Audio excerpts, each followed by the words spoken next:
Olá, mais um Saúde e Vida começando aqui pela tela da TV Câmara Campinas. A você de casa, muito obrigada pela companhia e audiência. Olha só, hoje a gente vai falar sobre uma doença que afeta cerca de 50 milhões de pessoas no mundo todo, segundo a Organização Mundial da Saúde.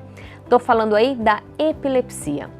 Para falar sobre esse tema, tirar as dúvidas, falar tudo, eu converso agora com Luiz Otávio Caboclo, ele que já está aqui na tela comigo, como você de casa já sabe, Saúde e Vida está sendo gravado assim de maneira remota por causa da pandemia da Covid-19.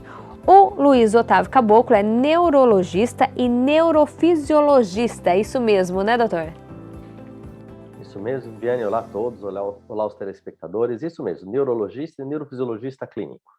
Doutor, antes de começar, eu queria já te agradecer a participação aqui no Saúde e Vida, parar aí um pouquinho seus atendimentos para explicar sobre a epilepsia aqui pra gente. Eu que agradeço a oportunidade de estar aqui falando com você e seus telespectadores. Doutor, então para a gente começar, o que é a epilepsia? A epilepsia, Viviane, é uma doença do cérebro caracterizada pela predisposição ou pela suscetibilidade à ocorrência de crises epiléticas. Ou seja, uma pessoa com epilepsia é uma pessoa que tem uma predisposição a ter esses eventos chamados crises epiléticas. E o que são as crises epiléticas?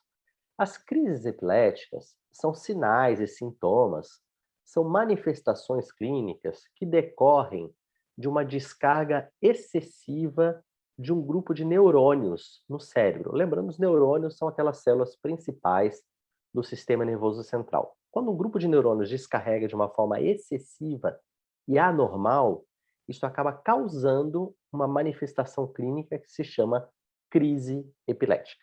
E por que acontece essa crise, doutor? Como que funciona o nosso cérebro?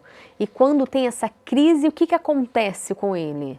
Então, nós temos no cérebro bilhões de neurônios e a todo tempo esses neurônios eles se comunicam uns com os outros através daquela conexão que se chama sinapse, que é a conexão entre dois neurônios. Pois bem, quando o mecanismo de transmissão ele está alterado, ou porque tem uma excitação excessiva, ou porque faltam os mecanismos de inibição, existe de uma maneira bem simples como se fosse um curto-circuito entre esses neurônios. E isto acaba causando o sintoma clínico que é a crise epilética. Se uma pessoa tem crises epiléticas ao longo da vida, a gente fala que ela tem epilepsia. E normalmente essas crises, os sintomas, como que eles surgem, doutor? Pode acontecer desde criança? É interessante isso, Vianney. Na verdade, a epilepsia, as crises epiléticas podem começar em qualquer momento da vida. Como você disse, a epilepsia é uma doença bastante prevalente. 1% da população tem epilepsia. Nós estamos falando de 2 milhões de brasileiros com epilepsia. Mas a epilepsia pode começar em qualquer momento da vida, desde os primeiros dias de vida até pacientes idosos. Mas tem duas faixas etárias que são mais frequentemente a epilepsia começa nessas faixas etárias. Primeiro nas crianças de até 2 anos. É muito comum começar nas crianças até 2 anos. E depois nos idosos, após 65 anos. Claro que com causas absolutamente diferentes nas crianças e nos idosos. Mas o fato é que a epilepsia pode começar em qualquer momento da vida de uma pessoa. E como saber, doutor, que está em crise aí epilética? Como que é? A pessoa, de repente, teve essa descarga, né, de neurônios aí que o senhor falou, aconteceu alguma coisa, como é que sabe que é epilepsia? Então, quando a gente fala de crise epilética, a primeira imagem que nos vem à mente é de uma convulsão. Quando a gente fala para um leigo, olha, o paciente teve uma crise epilética, a primeira coisa que vem à mente é uma convulsão. Mas convulsão, ou crise tônico-clônica, como é o nome da convulsão de verdade, é um dos tipos de crise epilética, mas de forma alguma é o único tipo. É aquele tipo que é mais facilmente reconhecível. Mesmo alguém que nunca viu uma convulsão, se vir alguém na rua tendo uma convulsão, vai ser capaz de dizer, olha, é uma crise epilética, uma convulsão. Mas existem vários outros tipos de crise que dependem. Se a crise começa numa parte do cérebro, ou se ela já começa envolvendo os dois lados do cérebro de uma vez, depende de onde a crise começa, depende de uma série de características. Então, a convulsão é dos tipos, mas existem outros, como, por exemplo, as crises focais, as crises de ausência, que são comuns em criança, as crises mioclônicas, que normalmente os pacientes descrevem como choquinhos. Ou seja, existem vários tipos de crises epiléticas, sendo que convulsão é apenas aquela mais notável, aquela que todo mundo conhece. Em criança, o senhor falou aí, a ausência é mais comum? Como que funciona isso? Como que é? As crises de ausência, como eu disse, são um dos tipos de crise epilética. É um tipo de crise que a gente chama de uma crise generalizada. O nome já diz, é uma crise em que a criança fica ausente, por isso ausência. Então são crianças que às vezes estão conversando ou assistindo uma aula e tudo o que acontece na crise a criança fica parada, como se estivesse ausente mesmo, às vezes dá uma piscadinha, às vezes balança um pouco a cabeça, mas são sinais muito sutis. As crises de ausência são mais comuns nas crianças. Você sabe, Viviane, que interessantemente, muitas vezes quem primeiro percebe isso nem são os pais, é a professora na escola. Por quê? Porque ela fala: olha, essa criança ia tão bem na escola, agora de vez em quando ela fica desligada, e o rendimento escolar está caindo, e a professora chama a atenção para o fato de que alguma coisa está errada. E a partir daí o diagnóstico é buscado, muitas vezes é feito. Isso no caso das crises de ausência, que, como eu disse, são mais comuns em crianças. A gente está aí falando em criança, o senhor falou essa crise de ausência. Ela teve essa crise e de repente ela volta ao normal? Volta, as crises de ausência são crises que duram poucos segundos, 10, 15, 20 segundos. É muito E rápido, então. muito rápido. E na maioria das vezes, a própria criança não percebe nada, porque ela está na escola, ela está lá prestando atenção. De repente, tem um lapso de consciência que dura 10, 15 segundos. E volta a fazer o que estava fazendo antes, como se nada tivesse acontecido. O problema é que nas crianças, por exemplo, as crises de ausência elas podem acontecer muitas vezes por dia, às vezes dezenas de vezes ao dia. Isso acaba, claro, prejudicando até o rendimento escolar. Isso falando especificamente das crises de ausência. É claro que uma convulsão é algo que vai ser percebido por qualquer um que estiver perto, da criança ou do adulto, porque é uma crise que chama muito mais a atenção. Falou aí das crianças, o senhor falou que um outro grupo bastante comum são os idosos. Nos idosos aí, que tipo de crise é mais comum encontrar, doutor? Nos idosos, as crises são diferentes e as causas são diferentes. Falando um pouco das crises, os idosos, por exemplo, muito frequentemente têm crises focais. O que são as crises focais? São crises que começam num foco do cérebro, em qualquer região do cérebro. E aí, dependendo da região do cérebro que a crise começa, o sintoma pode ser um ou pode ser outro. Às vezes, as crises nos idosos, elas cursam apenas com uma discreta alteração da consciência. É um idoso que, de repente, fica um pouco confuso e depois volta a fazer o que estava fazendo antes.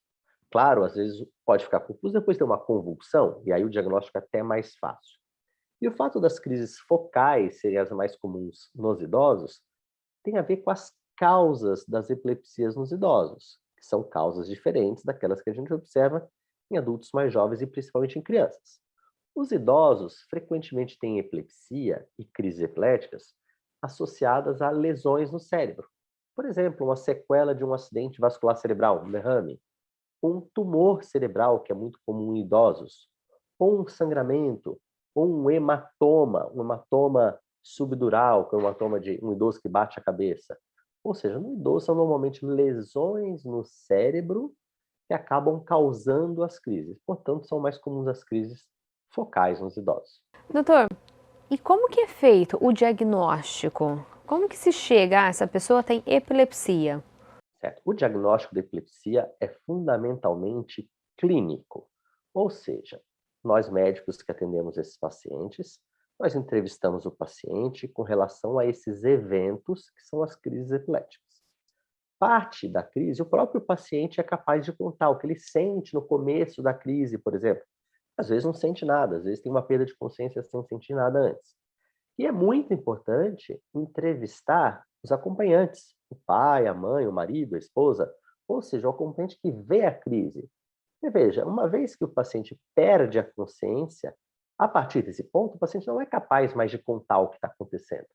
paciente, por exemplo, não pode descrever a sua própria convulsão, pelo fato que ele está inconsciente.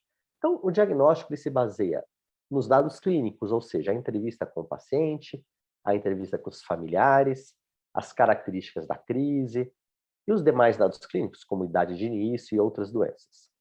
Uma vez que é feito a suspeita clínica de epilepsia, são solicitados alguns exames, chamados exames complementares, que têm por objetivo, como o nome já diz, complementar o diagnóstico que é clínico. Então, nós pedimos esses exames para complementar, para confirmar um diagnóstico que já foi pensado, já foi aventado do ponto de vista clínico. E doutor, como que é o cérebro de uma pessoa que tem epilepsia e de uma pessoa que não tem epilepsia? Tem essa diferença? Consegue ver isso nos exames? Como que é? Então, tudo vai depender, Viviane, do tipo de epilepsia. Como eu disse, da mesma forma que existem vários tipos de crises, por causa de várias causas, existem vários tipos diferentes de epilepsias. Em algumas formas de epilepsia, por exemplo, os exames podem ser todos normais, e o diagnóstico vai ser puramente clínico. Numa epilepsia focal, por exemplo, causada por uma lesão no cérebro, o exame de ressonância magnética pode mostrar essa lesão no cérebro. Em algumas outras formas de epilepsia, o cérebro é completamente normal, então o exame de ressonância vai ser normal. E o exame mais importante para o diagnóstico da epilepsia é o eletroencefalograma, o EEG. Porque o EEG, na maioria das pessoas com epilepsia, pode mostrar anormalidades da atividade elétrica cerebral que são compatíveis com esse diagnóstico de epilepsia. Então, é o exame que a gente sempre faz quando a gente suspeita de epilepsia, o eletroencefalograma. Foi diagnosticado. Como é o tratamento, doutor? O tratamento, ele sempre se inicia com os chamados fármacos anticrise. São remédios desenvolvidos especificamente para este fim. Então, nós escolhemos uma dessas medicações que tem por objetivo controlar as crises. E como que é feita essa escolha? Depende do tipo de crise que o paciente tem, do tipo de epilepsia, da idade, das outras condições médicas.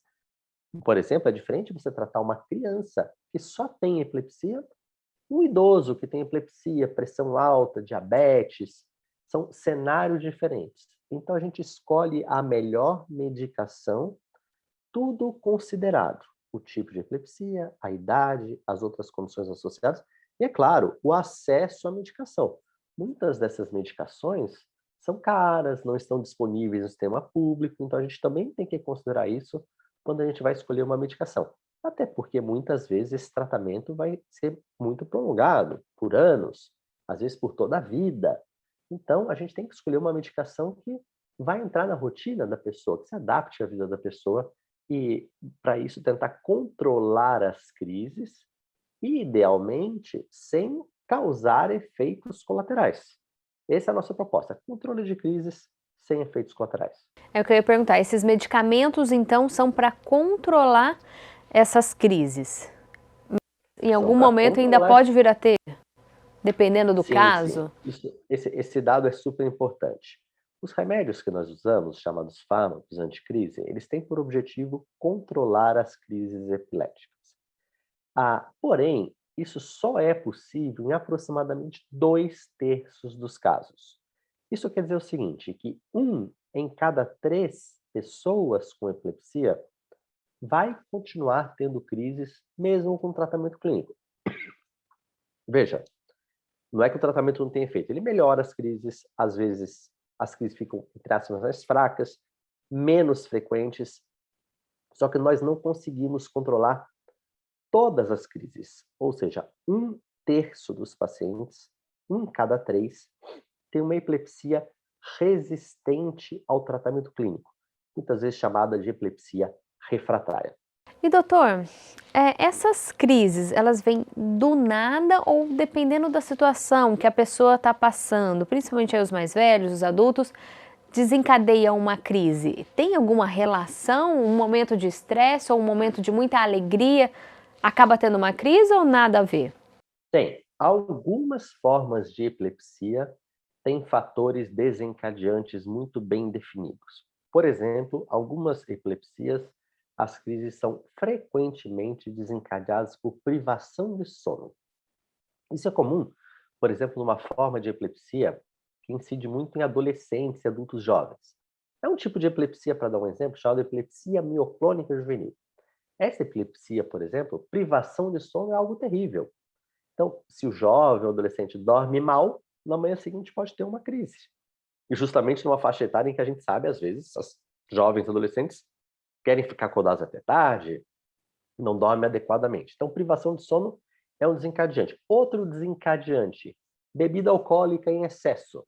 Então, o paciente com epilepsia que consumir bebida alcoólica numa quantidade excessiva pode ter crise no dia seguinte, desencadeada pelo álcool.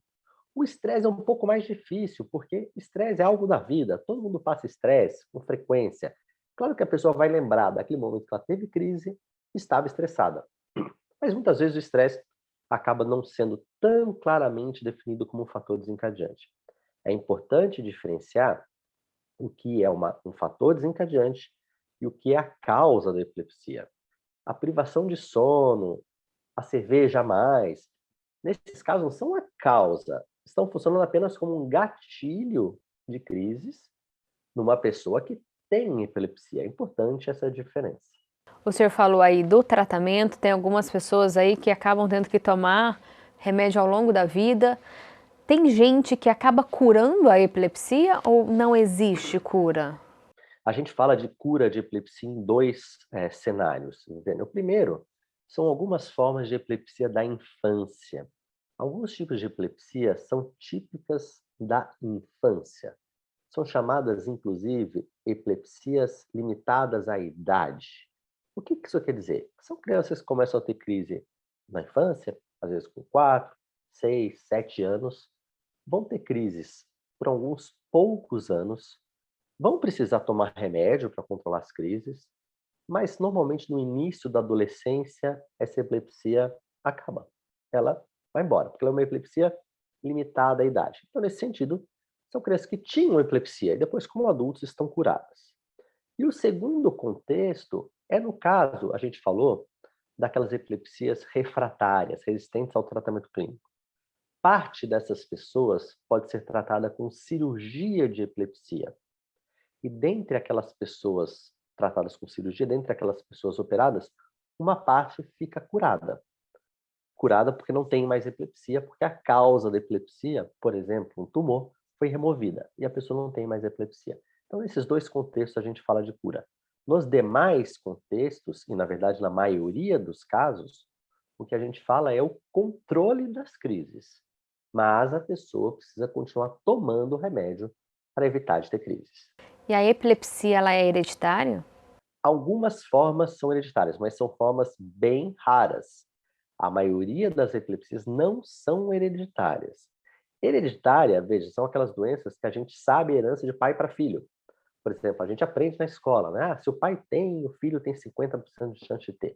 Então, essas formas de epilepsia hereditária são raras. Algumas outras formas, elas têm alguma predisposição genética. Ou seja, se o pai ou a mãe tem, a criança tem uma chance maior do que a população em geral de ter epilepsia. Mas nós não conhecemos o padrão de herança. Portanto, nós não podemos dizer que é hereditária. E a maioria das epilepsias, elas ocorrem de forma esporádica, ou seja, não tem ninguém na família e a criança, ou adolescente, ou adulto, começa a ter crises por várias causas possíveis. Doutor, dando uma pesquisada aí sobre essa doença, epilepsia é uma das mais antigas que se tem registro? Ah, sim, há registros da epilepsia, inclusive do tratamento da epilepsia, até na Bíblia, ou antes.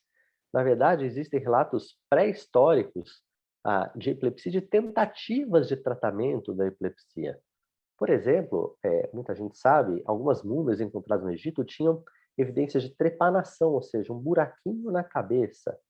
E pelo estudo desse caso, se entende que talvez tenha sido uma tentativa de tratar a epilepsia na, no Egito Antigo.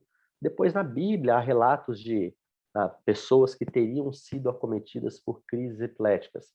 Existem, inclusive, algumas propostas de tratamento, como jejum prolongado, por exemplo. É interessante que o conhecimento da epilepsia ele realmente remonta a séculos, ou eu diria a milênios. É claro que todo esse conhecimento ficou muito mais organizado, vamos dizer, no último século. E mesmo assim, ainda é uma doença que pouco se fala, como a gente estava dizendo anteriormente, quando fala epilepsia já acha que é convulsão, né? Confunde as duas. Ainda tem muito que se discutir sobre essa doença e divulgar também. Muito, muito, muito, Vera. É interessante, como eu disse, existem relatos de milênios sobre epilepsia, inclusive sobre tratamento ou tentativas de tratamento. Mas passados todos esses milênios, ainda existe muito estigma relacionado à doença, muito preconceito. Nós não estamos falando de uma doença rara. 2 milhões de brasileiros têm epilepsia. Então é muito provável que todo mundo conheça uma pessoa com epilepsia. Mas pelo estigma que a doença traz, é muito comum que as pessoas com epilepsia, elas não revelem esse diagnóstico para os amigos, para os colegas de trabalho. A gente vive numa sociedade que, por exemplo, se a pessoa tem câncer, ela conta para os amigos, para os colegas. Se ela tem uma outra doença, pressão alta, diabetes, doenças crônicas, não há nenhum problema em compartilhar esse dado. Mas com epilepsia não é bem assim. E eu até entendo os pacientes, porque eles se sentem estigmatizados. Às vezes se sentem excluídos de oportunidade. E é claro que isso vem, evidentemente, da ignorância sobre o que é epilepsia. Apenas com educação, com a divulgação do conhecimento, vai diminuir o preconceito, vai diminuir o estigma e as pessoas com epilepsia vão poder se declarar pessoas com epilepsia em todos os meios que elas convivem. E doutor, acaba sendo um problema isso, não falar que eu tenho epilepsia, porque de repente eu tô num evento, eu tô no shopping, no supermercado, eu começo a ter uma crise. E aí? O que pode Eu acontecer com essa pessoa? Como quem está vendo, quem está perto, pode ajudar essa pessoa? O que fazer em casos é, assim? falando das convulsões, né? Como eu disse, a convulsão todo mundo é capaz de reconhecer uma convulsão. Nós precisamos lembrar que as crises epiléticas e as convulsões, isso é verdade, elas são autolimitadas, elas duram 1 minuto, no máximo 2 minutos. Então, nesses 1 ou 2 minutos, o importante é proteger o paciente. Na eventualidade de uma convulsão, o paciente cai no chão. Então, tem que proteger a cabeça, para não ficar batendo a cabeça, machucar a cabeça com trauma no chão. Normalmente virar de lado, porque pode haver uma salivação excessiva, a pessoa pode engasgar com a saliva, aspirar, então deixar de lado, proteger a cabeça, retirar de perto da pessoa objetos que possam machucá-la, como uma cadeira, uma mesa que possa machucar, e esperar a crise passar. Existe um mito de que a língua cai durante a convulsão, então algumas pessoas têm uma tentativa de colocar o dedo dentro da boca. Não é necessário, além do que é muito perigoso colocar o dedo, porque a pessoa pode ter uma contração muito forte da mandíbula durante a crise e pode, inclusive, arrancar o dedo de uma pessoa. Então, o que a gente tem que fazer é proteger durante uma crise. Acabou a crise, espera a pessoa acordar e falar: olha, você teve uma crise, você já tem? Muitas vezes a surpresa é: ah, eu já tenho isso, eu tenho epilepsia e tal. E a pessoa não contou isso para os colegas de trabalho, e os colegas de trabalho acabam sabendo isso, descobrindo isso num momento desse.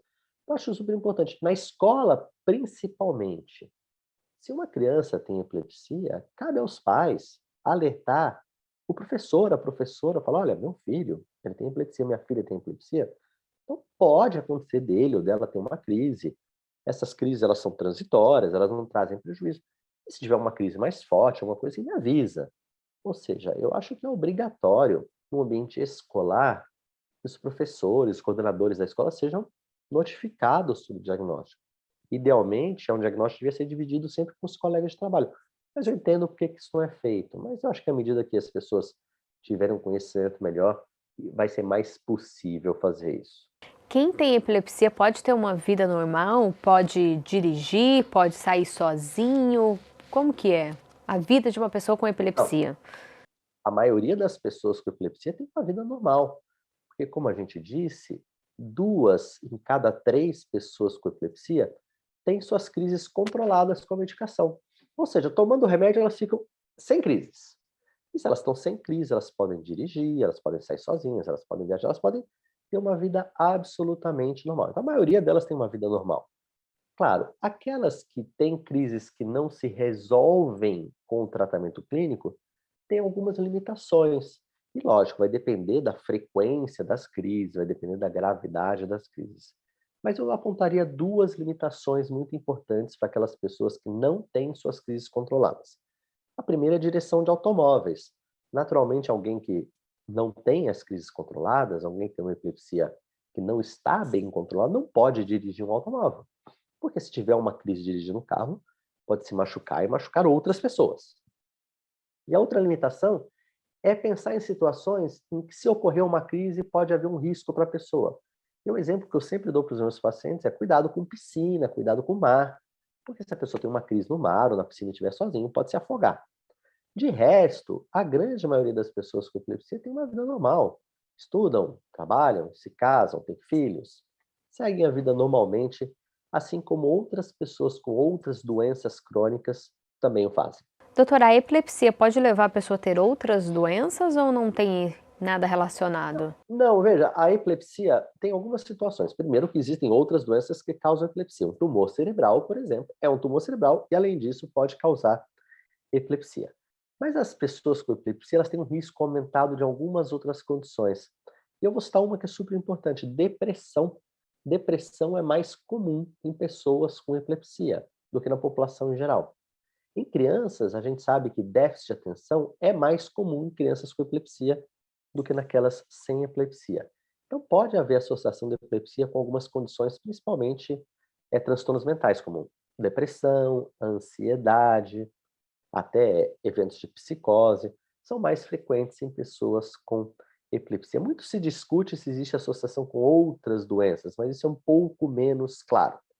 E é claro, a gente tem que lembrar da outra via, né? Daquelas doenças que causam epilepsia, como, por exemplo, o tumor cerebral, como, por exemplo, as doenças cerebrovasculares, AVC isquêmico, AVC hemorrágico, que podem ter como complicação epilepsia.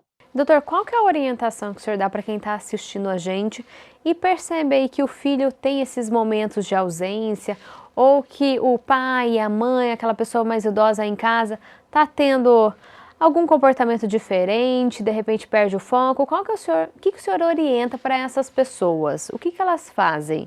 Olha, sempre que houver uma suspeita de crise epilética, lembrando que crise epilética não é só a convulsão, existem essas outras formas que a gente comentou. Sempre que houver essa suspeita, o primeiro passo é procurar um médico e comunicar isso ao médico. As crianças, normalmente os pais comunicam isso ao pediatra. Os pediatras, os bons pediatras, conhecem o diagnóstico de ausência, sabem que isso existe, sabem que esta é uma possibilidade e vão buscar isso. E se houver alguma dúvida, vão encaminhar para um neurologista pediátrico, né? Agora, nos idosos, um idoso que tem episódios de confusão, de alteração da consciência, comunique o geriatra ou comunique o neurologista do idoso de que isso está acontecendo. Porque a partir dessa informação, a possibilidade de crises vai ser discutida e os exames mais apropriados serão solicitados. E a orientação para quem já tem a epilepsia? A orientação principal é seguir a recomendação médica com relação às medicações. Desculpa. Um erro muito comum, Viviane, são pacientes que têm epilepsia, que estão tomando remédio, estão muito bem, mas que concluem que, como eu estou bem, não estou tendo crise, eu vou parar o remédio. Isso é um erro muito comum. Isso jamais pode ser feito. Como eu disse, na maioria dos casos, o que existe é um controle das crises com a medicação. Então, a recomendação que eu daria para uma pessoa com epilepsia é: siga as orientações do seu médico, da sua médica, principalmente com relação à medicação. Nunca pare de tomar um remédio sozinho, nunca mude a dose do remédio sozinho, porque isso pode ter consequências, inclusive, graves. Então, a orientação principal é manter o tratamento de forma adequada, conforme orientado pelo seu médico. Doutor Luiz Otávio, infelizmente o nosso tempo é curto, por isso eu já quero deixar o convite para o senhor participar mais uma vez aqui do Saúde é Vida, porque tenho certeza que ajudou muito quem está assistindo a gente. Foi um programa aí cheio de informações, muito rico. Ótimo, fico à disposição, sim. Eu acho que tem alguns pontos que a gente pode discutir numa outra oportunidade, as outras modalidades de tratamento, além do remédio, existem várias outras. E eu acho que, a partir das perguntas dos telespectadores que surgirem, a gente pode marcar um outro dia aí para conversar mais, principalmente sobre o tratamento da epilepsia. Doutor, infelizmente o nosso tempo é curto, passou muito rápido, mas eu já quero deixar aqui o convite para o senhor participar mais uma vez do Saúde é Vida, porque eu tenho certeza que foi muito rico de informação e a gente ainda tem muito o que se falar, né? Claro, claro, eu fico à disposição para participar em outra oportunidade. Eu acho que, a partir daí do interesse dos telespectadores, das perguntas que certamente surgirão, a gente pode discutir outros pontos, principalmente do tratamento da epilepsia. Além dos remédios, existem outras possibilidades de tratamento que sempre interessam as pessoas com epilepsia, seus familiares e a população em geral. Então, fico à disposição. Outro dia a gente completa essa conversa. Então tá combinado, Dr. Luiz Otávio, a gente traz ele de novo aqui no Saúde é Vida. E você de casa não saia daí porque o programa não acabou. Vamos continuar falando sobre epilepsia, só que desta vez com uma escritora. Ela que tem a doença e colocou tudo num livro. Todos os sintomas, o passo a passo da vida dela. Então, já sabe, fica com a gente, o Saúde é Vida volta já já.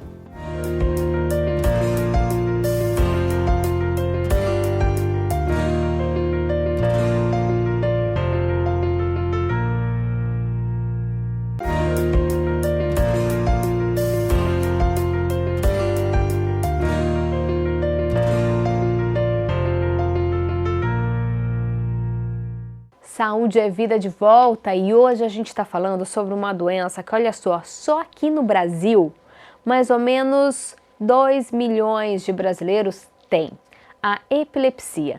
No primeiro bloco a gente explicou o que é a doença, tratamento, sintomas.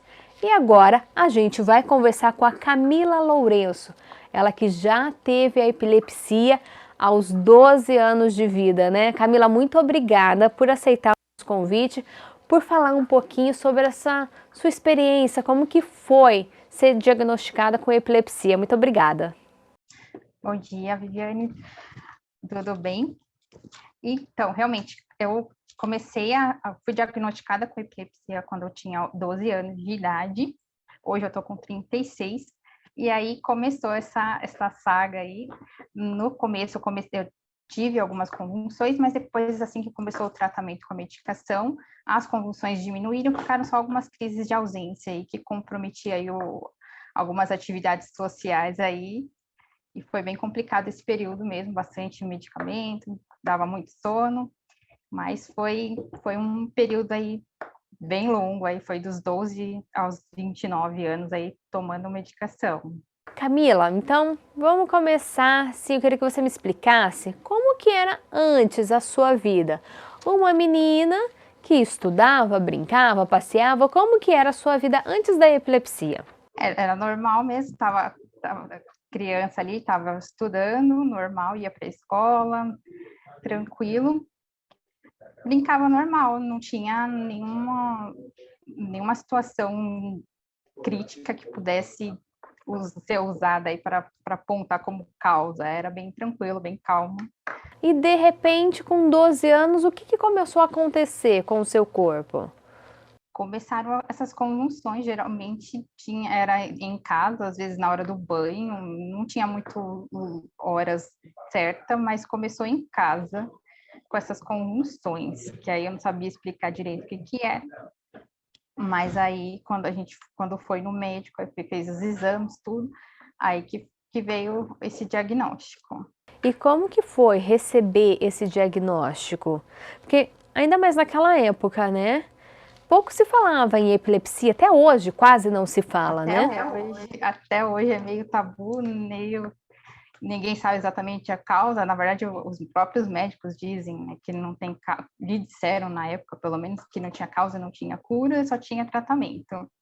E foi isso. Aí acabou que, como eu era muito nova, eu não pesquisava muita coisa ainda. Eu comecei a pesquisar depois, entender o que era com o tempo. Mas ali eu só me resignei ali à situação, comecei a tomar medicação, começaram ele a reduzir os contatos sociais, eu ia mais para a escola só em atividades extra da escola, não ia, excursão, essas coisas começaram a ficar restritas. Aí depois o ensino médio restringiu de vez, fiquei em casa um período longo ali, que é a história que eu conto no livro. As suas crises eram de convulsões. Começou com convulsão antes da medicação, mas depois ficaram crises de ausência, que era a consciência meio que sumia ali por um período, às vezes longo, às vezes curto. Aí eu ia fazer alguns percursos ali meio que inconsciente, dava um trabalhinho ali para as pessoas, às vezes, os conhecidos, que eu tinha sempre que ter algumas pessoas cientes desse problema, porque eles sempre me ajudavam, me levavam para casa ali, às vezes, da escola para casa, que eu não conseguia ir sozinha, às vezes. Mas Isso aí em tinha qualquer sempre lugar, na escola, em casa, no shopping. qualquer shopping nem ia, mas qualquer lugar, seja na escola, na rua, em casa, não tinha uma situação, não precisava estar estressada, não precisava nada, do nada dava crise, Isso em várias vezes no dia. várias vezes no dia. Algumas eram mais cansativas do que outras, dependendo do que acontecia em volta, que geralmente eu não lembrava. Quando voltava, dava um cansaço maior, dependendo do desgaste ali mental para se manter ali naquela situação inconsciente. Você não podia ficar sozinha, então? Não, não podia ficar sozinha, sair sozinha, não fazer nada sozinha. Começou a tomar um medicamento, teve melhora ou com o passar dos anos foi tudo muito difícil? Como que foi? O medicamento ele só melhorou a convulsão, né? Que eu não tinha mais, mas as crises de ausência não tinha, trocava remédio, o máximo que eu conseguia ficar com mais sono, dormir bastante, mas até arrumar um que não dava tanto sono, foram muitas tentativas para regular aí a medicação. 12 anos aí que você descobriu, o tratamento foi até os 29, é isso que você falou?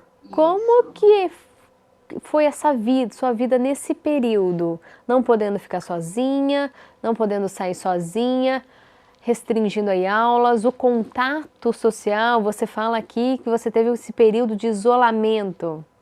Isso, foi bem isso. Depois que terminou a escola, eu fiquei em casa, e aí eu fui dar vazão escrevendo para conseguir dar uma melhorada na cabeça aí, porque eu também não conseguia fazer muito acompanhamento psicológico na época porque eu precisava de alguém para ir comigo e eu não tinha ninguém à disposição. E aí eu fui do jeito que dava, né? Comecei a escrever antes de ter acesso à internet, depois com a internet facilitou um pouquinho para me comunicar com outras pessoas. Mas foi bem complicado esse período. Você não teve então uma vida de adolescente normal? Não, não tive, foi bem atípico, mas trouxe aí bastante conhecimento, graças a Deus. Esse último período aí, depois do tratamento, deu uma virada boa. E como que foi? Como que você conseguiu hoje não tomar medicamento? Como que foi esse processo de melhora? Então, não teve um período ali aos 25 que eu resolvi desafiar o problema e voltar a estudar, com todos os cuidados que eu tinha quando eu estudava, quando eu fazia o ensino médio normal, mas eu falei, não dá mais para ficar aqui em casa, vamos embora, vamos fazer alguma coisa, voltar a estudar, fazer uma faculdade para poder ir trabalhar. Aí nesse período eu voltei a estudar e arrumei um emprego e vim. Aí ele continuou um período ali com algumas crises ainda. Dei uma preocupaçãozinha aí para algumas pessoas nesse período. Só que aí teve a última crise, que foi em 2014. A última crise foi uma convulsão, que eu não tinha, acho que desde os 12, 13 anos mais. E aí, depois dessa última crise, parou. Nunca mais tive crise nenhuma. Aí fiquei um tempo ainda tomando a medicação. Aí teve um momento ali que eu fui no médico pedir para suspender a medicação e eles suspenderam e aí nunca mais tive nada e nem precisei retomar a medicação. Então, dos 12 ao 25, você ficou nesse isolamento, vivendo ali o seu mundinho, porque não podia ir para fora sozinha, principalmente. Dos 17 aos 25, né? Porque até os 16 ainda estava no ensino médio, eu ainda conseguia. Aí, pelo menos estudar, eu tinha que eu fiz o ensino médio certinho. Eu ia lá com algumas amigas, pontos focais ali para me levar e me trazer. Mas aí, depois do ensino médio até os 25, eu fiquei em casa. Chegou uma hora que você falou, não, eu preciso dar um rumo na minha vida. Criou coragem e foi para a faculdade. Isso mesmo, parei, falei, não, vamos, do jeito que dá, mas vamos. Arrumei uns pontos também, algumas pessoas para ir junto. pelo menos no começo, né? E aí, vamos embora. E hoje você fez faculdade, você trabalha, como que é a sua vida hoje? Isso, hoje eu sou formada, eu tenho a faculdade de recursos humanos, mas eu também sou formada em análise de processos de negócio, trabalho com isso hoje e tá tranquila a vida, graças a Deus não tenho mais que preocupar com isso, agora é mais correr atrás mesmo, de algumas experiências aí que ficaram para trás, mas tá trabalho normal. Inclusive, eu não estou de home office, porque chega, né? Já deu a minha cota de trabalho, graças a Deus. Graças a Deus, a atividade é essencial, que não precisa ficar em casa. Nesse período de tratamento, você sempre precisava de alguém do seu lado, né? Sim, tudo que tinha que inventar de fazer, tinha que ter alguém para ir junto, e nem sempre tinha, às vezes eu só não ia mesmo, só ficava com vontade e não ia, e não tinha ninguém ali o tempo todo disponível, tá todo mundo trabalhando já, seguindo as vidas. Ô Camila, e me conta como que era falar para as pessoas que você tinha epilepsia? Existia um certo preconceito? Ainda existe preconceito? Você percebe quando se fala em epilepsia? Você que viveu tudo isso na pele, como que era para uma menina passar por tudo isso? Olha, eu me acostumei, na verdade, tive que contar para tantas pessoas esse problema que aos poucos eu me acostumei, mas era sempre assim, sempre eu tinha que deixar algumas pessoas mais próximas cientes do problema, professor. Geralmente, como eu não frequentava muitos lugares diferentes, era sempre a escola, poucos lugares ali, que eu tinha que deixar essas pessoas cientes de que poderia acontecer alguma coisa, até para elas não se assustarem, mas eu na rua, eu não senti tanto preconceito assim, senti algumas dificuldades ali de algumas pessoas que, na verdade, era mais falta de bom senso mesmo, que elas se preocupavam mais com o próprio incômodo do que em ajudar, né, na situação ali, mas era mais, sentia mais falta de empatia de algumas pessoas do que preconceito, na verdade. Então, mas no fim eu acabei me acostumando. Hoje, quando você fala que teve epilepsia, você ainda sente que a pessoa ainda não entende o que ainda não gosta muito? Porque conversando com o médico no primeiro bloco, ele me disse que muitos pacientes não gostam de falar porque tem receio da reação do próximo. Uhum. Sim, que as pessoas não sabem do que se trata mesmo. Alguns até associam só às convulsões, que nem era o meu caso, que eu não tinha tanto essas convulsões assim, que assusta mais as pessoas quando eu falo, mas é mais falta de conhecimento mesmo. Eu não senti tanta, pelo menos as pessoas ao meu redor, não senti tanta dificuldade assim de lidar, mas é mais falta de conhecimento de tudo, todas as possibilidades aí dentro da epilepsia, além das crises que são as mais críticas, né, as convulsões. Bom, para você de casa entender, a Camila começou a ter epilepsia aos 12 anos de idade e para ajudar, nesse momento você começou a escrever. Foi com quantos anos, Camila? Comecei a escrever aos 13, ganhei um livro de poesias da diretora da minha escola, eu estava sempre ali por perto dos professores da diretora, e aí ela me deu um livro do Mário Quintana. Aí eu gostei do gênero, comecei a ler, gostei, comecei a escrever e não parei mais. E aí eu usei esse período todo aí, usando a poesia e a escrita em geral como uma válvula de escape aí para dar vazão a um monte de coisa que eu estava querendo viver e não vivia por causa das condições ali de saúde. Os seus sentimentos foram colocados aí todos nesse livro?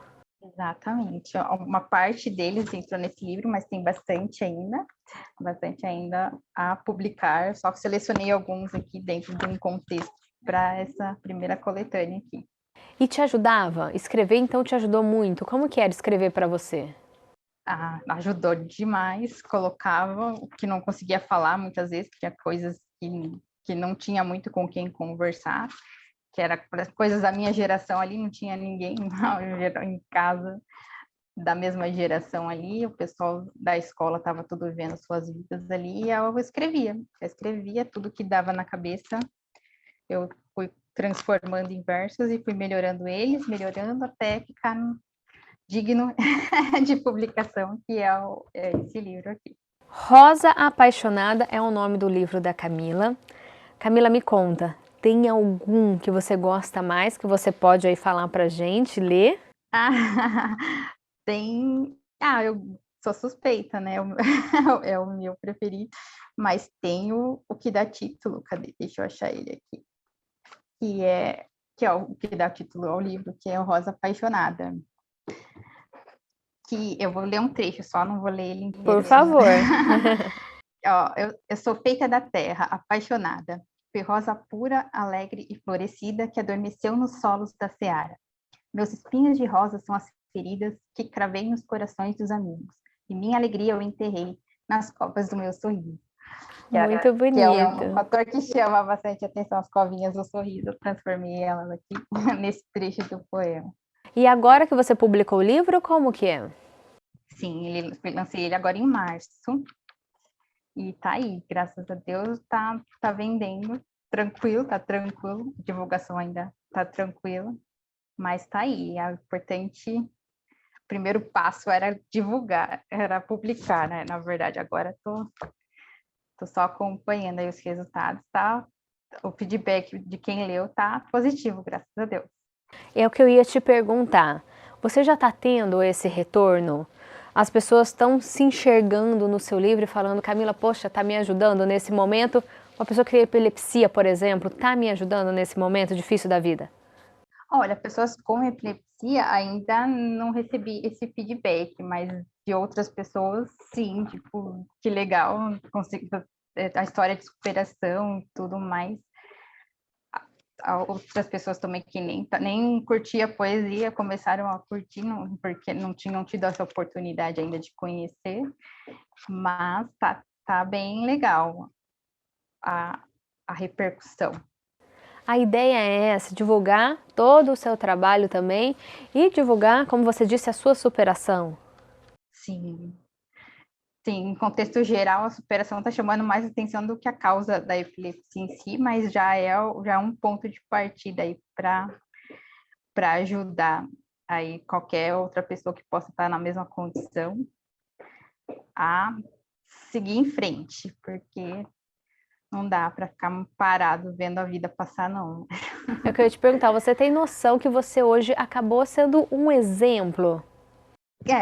Graças a Deus, essa era a ideia. Quando eu vi essa questão da pandemia, o pessoal falando, surtando com 1 ano de isolamento, falei, calma aí, calma, dá para superar. Passei um período maior aí, era só eu, né? Nem era todo mundo, mas dá para arrumar formas de não enlouquecer, por assim dizer, e achar saídas, né? Que a gente precisa manter a mente saudável para conseguir fazer escolhas mais inteligentes aí para a vida, porque senão não dá muito certo. Você falou em mente saudável, foi quando você buscou trabalhar a sua mente, fazer uma faculdade, trabalhar mesmo, que você viu melhora na Camila? Sim, foi quando as crises pararam quando eu voltei a estudar e trabalhar. Quando eu comecei a trabalhar, na verdade, eu nem voltei. Eu voltei a estudar e comecei a trabalhar, já bem atrasado em relação ao pessoal da minha geração aí, né? Mas foi poucos anos depois, na verdade, eu voltei, 3 anos depois, cessaram as crises, e aí só a vida que segue. Aí comecei um processo de terapia, né, para organizar um pouco a mente, porque eu fiquei um período aí correndo atrás do tempo para estudar e fazer o que já poderia estar feito aí nesse período. Aí comecei o processo terapêutico, aí conheci o Marcos Leighton, que foi quem fez o prefácio do livro. Esse tratamento aí que foi feito, o último foi feito aí o ano passado, que aí juntou, aí eu consegui organizar aquilo que já estava escrito, transformar em realidade e publicar esse livro, que ele já estava escrito há um tempão, só que eu nunca tinha organizado ele, transformado ele em realidade, porque ainda tinha um monte de coisas que a cabeça estava bagunçada ainda. Mas aí esse processo terapêutico aí me ajudou a dar Foi uma parte do tratamento também. Isso. E me fala como que foi a participação da família e dos amigos em todo esse período até a publicação do livro? Os amigos ajudaram bastante. A família é mais neutra, né? Eles são mais tradicionais, não se envolvem muito, mas os amigos ajudaram bastante, dando bastante força, incentivo a alguns amigos, né? Os mais próximos, mas foi bem, foi bem legal, foi bem bacana. E Camila, para a pessoa que tem epilepsia, você fala que amigo, família é fundamental ter por perto? Sim, pessoas de confiança em qualquer lugar, seja dentro da família ou fora, algumas pessoas são fundamentais para ajudar aí, porque você fica totalmente vulnerável, né? Principalmente eu, que eu ficava mais na parte consciente, que às vezes eu ficava andando por aí, se não tivesse pessoas de confiança avisadas, poderia ter acontecido muitas coisas ruins, que até justifica um pouco a preocupação da família em me manter, né, em casa por causa disso, mas mesmo assim, sempre tem alguma pessoa ali que a gente consegue suporte, né? E hoje, como que você tá? Como que você se sente? Sem medicamento, trabalhando, estudando? Agora sinto vontade de correr atrás. Ainda tem um monte de coisa que eu gostaria, que eu quero realizar ainda, mas só de não precisar mais ficar muito dependente dos outros, assim, para ir e vir, nossa, já é uma grande vitória. E como que é para você ver seu livro aí, já publicado, você tá com ele aí na mão? Como que é ver o livro Rosa Apaixonada, Confissões de uma Flor em Botão? Como que é segurar seu livro, ver tudo, os seus sentimentos colocados aí e ser um exemplo de superação hoje? É um orgulho, né? Sucesso, só de estar com ele divulgado aqui já é uma grande satisfação mesmo. Às vezes tem que parar e pensar, falei, nossa, é verdade, eu publiquei mesmo. ainda tem que parar para acreditar que é verdade. Às vezes dá aquela dúvida, é verdade isso? Mas tá aqui, graças a Deus tá pronto. E só dando uma folheada, lendo o release aqui, confesso que já deu vontade de ler, então para você de casa, fica aí, ó, Rosa Apaixonada, uma boa indicação, né? Isso, disponível na Amazon, tem o formato digital, né, o e-book, tem o formato impresso também, para quem gosta de um formato ou de outro, tem os dois lá na Amazon. E Camila, para a gente encerrar aqui o programa, qual é o conselho, a dica, a orientação para você dar para quem tem epilepsia, para quem está passando por isso? Você que aí, como a gente já disse várias vezes, é um exemplo de superação, viveu vários anos isolada, parou a vida por causa dessa doença, mas hoje está aí sem tomar medicamento, trabalhando, estudando e com um livro publicado. O que você aconselha para quem está assistindo a gente e tem epilepsia, está aí, teve diagnóstico e não sabe o que fazer? Olha, buscar manter a mente ocupada com qualquer coisa. Se não for bom para escrever, desenhar, qualquer outra coisa, qualquer outra atividade que esteja ali dentro do alcance, porque o principal é manter a mente funcionando, pelo menos dentro das condições que tiver ali, porque se a gente, às vezes, como essas limitações externas aqui acabam judiando um pouco do psicológico da gente, então a gente tem que buscar essa distração com alguma coisa enquanto dá e se desafiando, né? Aos poucos, como eu disse, procurar pessoas que possam dar suporte, te ajudar a sair um pouco, né, daquela situação, não ficar só concentrado em ser uma pessoa doente. Não, ninguém é uma pessoa doente, é uma pessoa que tem uma limitação ali, mas ela não é tudo aquilo, ela não é só aquilo. Que acho que o maior impacto é isso, né, quando as pessoas te veem só como aquilo e nada mais, aí que atrapalha um pouco. Então, se pelo menos a gente não se enxergar só como essa pessoa doente, já ajuda, que aí a gente consegue levar outras pessoas ao redor a não te ver dessa forma também, que já é um grande passo. Hoje você é uma pessoa que luta aí por essa causa, fala sobre epilepsia, não tem vergonha, tanto que está aqui no programa, né? Acha que é necessário falar, divulgar essa doença? Exatamente. É bom para outras pessoas verem que a gente não é só isso, né? A gente pode ter passado por essa situação, algumas pessoas ainda podem estar passando, mas nossa vida não se limita a isso. A gente consegue fazer muita coisa, sim. Ainda mais agora, nessa era digital, aí fica mais fácil ainda, que eu peguei um período que não era assim, essa febre de rede social, aí não tinha ainda na minha juventude. Então, foi um período bem mais crítico. Então, hoje até que está um pouco mais fácil as pessoas interagirem, mas mesmo assim, ainda é necessário essa saúde mental aí para a gente seguir. Camila, muito obrigada por parar um pouquinho o seu trabalho e falar aqui com a gente do Saúde é Vida. Muito obrigada. Eu que agradeço, Viviane. Pode ter certeza que o seu depoimento foi muito rico aqui para o programa e o livro também, para quem está assistindo, é muito interessante, vale a pena a leitura. Ou você de casa também, muito obrigada pela companhia e audiência. Lembrando que, se tiver alguma sugestão, quer saber sobre alguma doença, um tema, manda aqui pra gente. O nosso WhatsApp tá aparecendo aí no seu vídeo. É só mandar a sua sugestão que a gente corre atrás de um especialista e, se possível, também de um depoimento como o da Camila. A gente se vê no próximo programa. Tchau, se cuida!